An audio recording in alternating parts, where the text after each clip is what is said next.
Hello, Charles. How are you? I'm doing great. How about yourself? I'm great. Thank you very much. Audience, today we're excited because we have Charles Blatcher on, Charles Blatcher III to be exact, and he is the National Coalition of Black Veterans Organizations chairman. And I think you're going to be very, very interested in what he has to say about not only an exciting project that he's undertaken, but also the role of Black veterans, even in terms of our presence in Europe, and even in terms of some collections that are at the Imperial War Museum in London. So, Charles, thanks again for being on the program and for sharing your insight with us. So, tell me, how did you get to this point in history where you decided to take this direction with respect to your passion? A number of years ago, I would say, when I say a number of years, I'm talking about 35 years ago. That's a number. Upon coming out of the military myself during the Vietnam era, I became interested in the plight of Black veterans in terms of how we were merged back into the economic and social structure of the country. In the process of looking at our plight at that particular point in time, I became interested in taking a look at our history. You know, the history of Black involvement in the defense of this nation goes back to the colonial times. Yes. Many people don't know that there were Black Minutemen. There were Black soldiers that served in the Continental Army. In doing research and in making contact with many World War II Black veterans back during that time, they began to enlighten me on certain facts, information relevant to their participation in World War II. And I asked myself, how come this information is not contained in American history as it's taught in public education? How come it's not accessible to the public? Because it's extremely important. And in the process of taking that conversation beyond myself to the mayor of Oakland at the time, Mayor Lionel Wilson. Oakland, California? In California, yes. To be honest about it, I was more interested at that time in raising public awareness among the city people here in Oakland, California, in hopes of somebody in a more influential position taking the leadership and working on this project to try to bring about an institution that could provide that level of information, not just to the community, but serve as a national outlet. Well, as fate would have it, everyone that I approached and tried to give this project to basically told me it's a good idea, it's something that needs to be done. When there's something we can do to help you, come on back and see us. So obviously, let me just interject. So you recognized you had to take control of it yourself. Yes, I did. You had to make it happen. Yes. And is that the birth of your organization? That is the birth of the organization. We were founded on February the 28th, 1978. Okay. And the task of raising public. Okay, you said raising public awareness of the contributions. So who's a part of this organization? I know they're Black veterans, but any noted leaders among Black veterans? Yes, we have a number of high-ranking retired Black generals. We have General Arthur Gregg, General William Ward. We recently had a program that was attended by Major General Swartz, Brigadier General Robert Colcroft, and we're affiliated with about 20 other Black organizations located around the United States that have chapters throughout the nation. That's great. And you have a signature project underway, yes? Yes, we're working on we have two signature projects.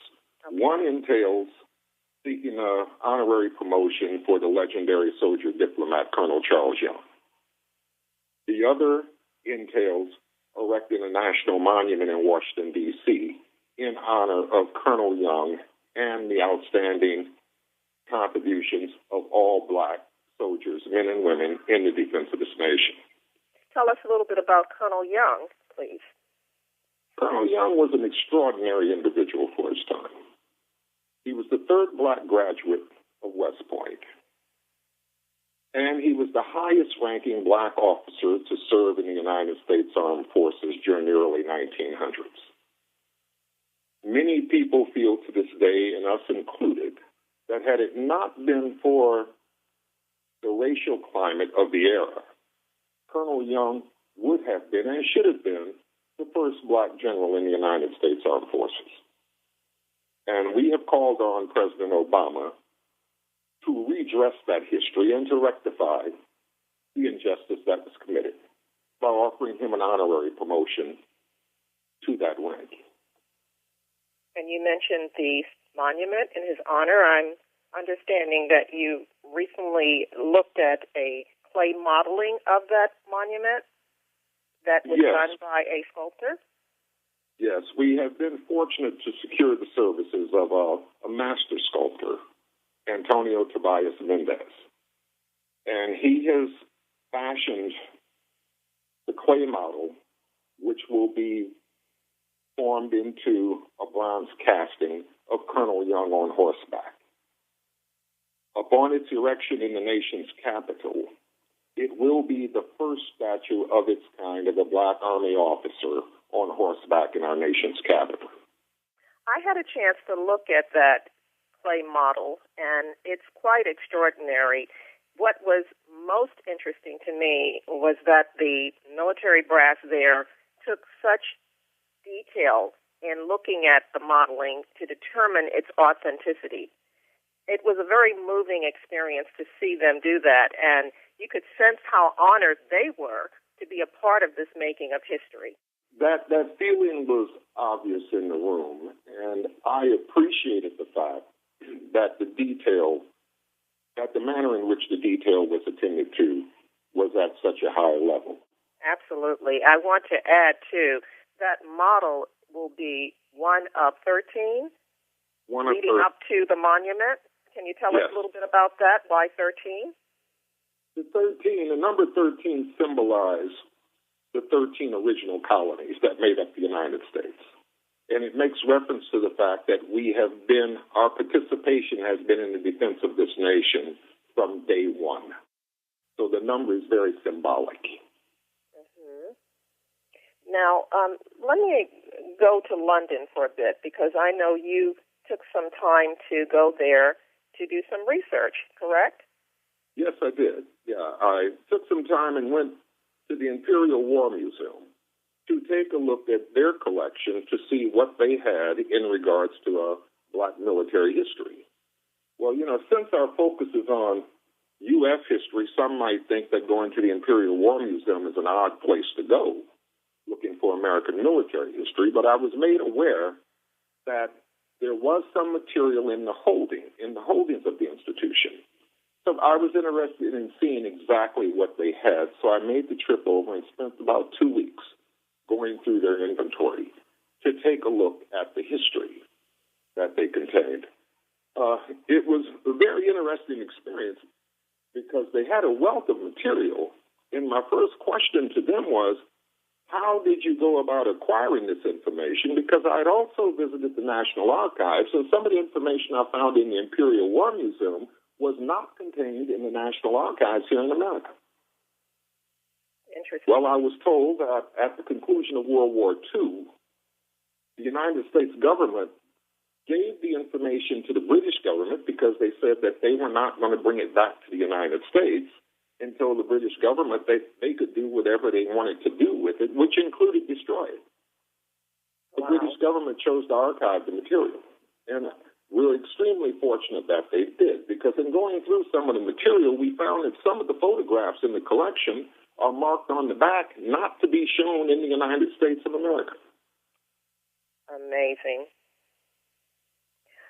Well, this really does speak volumes about the fact that if we don't tell our stories, who will? That there are so many contributions we've made to this country's greatness, but there would be those who would try to deny it, and in this case, say to the British, you can destroy it. Yes. what we would ultimately like to do at some point in time is to form a partnership with some of our brothers and sisters or some of the people in England to see if we can augment an exhibit utilizing that material and possibly bringing it back to the United States. I think that history should be brought home. I agree. And at this point in time, that's what we would love to be able to do in a partnership. Are you listening, listeners? This is a charge to you guys. Charles Blatcher would like to team up with you to look at that history and how we collectively can go about sharing it.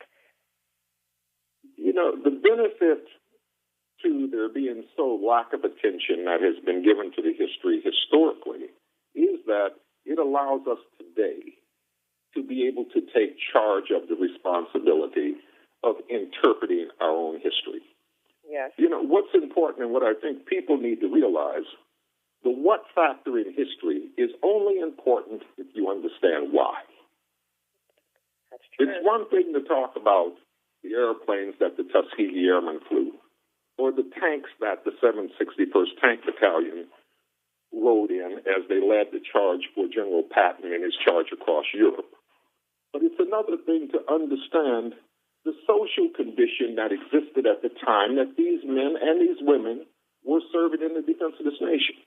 And it's important, in our estimation, that the public understand, especially in light of the attempt that is going on in America right now to disenfranchise Black and other minority voters. It's important that the public understand that the rights that we have secured as citizens of this nation are rights that have been earned. We have paid for those rights through our contribution in the defense of this nation. And we hope to raise public awareness about the history in the hopes of being able to enlighten larger portions of the public about the fact that we have a commonality of interests and we have a commonality of responsibility to this nation, and we have an absolute right that has been earned to be allowed to cast our votes at the polls in every election that is held in this country. It's also interrelated, and as I'm listening to you speak, I'm thinking of an article I read recently on Black ex-servicemen feeling neglected, and they're talking about the British soldiers in this context. So as you speak, there is a thread that really links to brothers and sisters throughout the diaspora, the roles, the contributions we've played in defense of the countries in which we've lived, but yet still how very often we're denied the equal treatment. I know it's through organizations such as yours that those kinds of wrongs will be made right. So tell me, because we're about ready to end this conversation, which I'm sorry because it's so interesting, and if people want you to come back, we'll certainly bring you back. Tell me what the plans are. You said you have 13 clay modelings that you're going to have of Colonel Young, and you're going to have a monument in his honor in the nation's capital. All of this takes money. This takes resources to make this happen. How can people become involved? Well, first of all, let me back up for a second. There's not 13 clay monuments. There's one clay model that will be used to produce 13 bronze marquettes. Okay, so the model will be used, the master model, if you will be used to create the other 13. Yes. And okay, thank you. What we're doing, we have, by way of letter to the President of the United States, we have offered to give the first marquette to the White House on behalf of the coalition to the nation. And from there, we will work on putting together a national fundraiser where we will be asking veterans to make a contribution to help bring the national monument into being. We really would like for this national monument to be a gift from the Black veteran and the minority community to the nation. And we plan to kick off that national fundraising effort in February for Black History Month. So this is a collaborative effort, not just the Black veterans, but other key stakeholders who are vested in making this reality happen. So thank you for doing your part in giving that knowledge and understanding. Thank you so much, Charles, for being a part of One Link today. Thank you. I appreciate the opportunity.